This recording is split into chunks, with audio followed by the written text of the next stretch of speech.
Shelby Wallace, and I'm at the Nasher Sculpture Center across the street from the Dallas Museum of Art. This is one of my first places to ever view sculptures and still one of my favorites.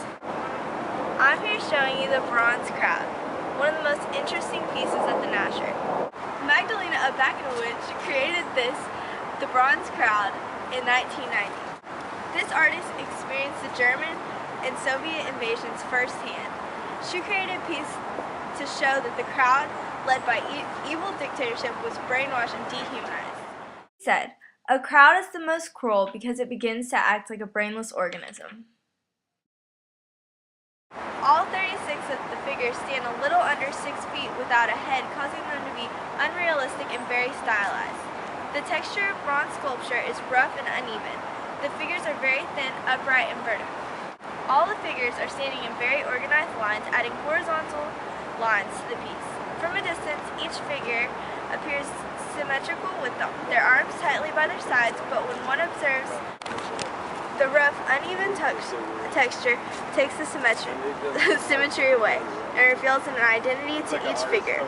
These figures remind me of pieces from the Aegean time period because the Greeks began to create people with their perfect image. When viewing the statues, they are obviously meant to be humans, but are not lifelike at all because they're tall, thin in stature, and they're headless. Although the female Cycladic idol is very smooth, these statues reminded me of her because of their similar geometry. I chose this piece of art because you can feel the artist's passion and horror of the situation. From a distance, the 36 headless figures look exactly the same, but as you can come closer, you can see that they are not, and even someone that falls under conformity has their own individuality.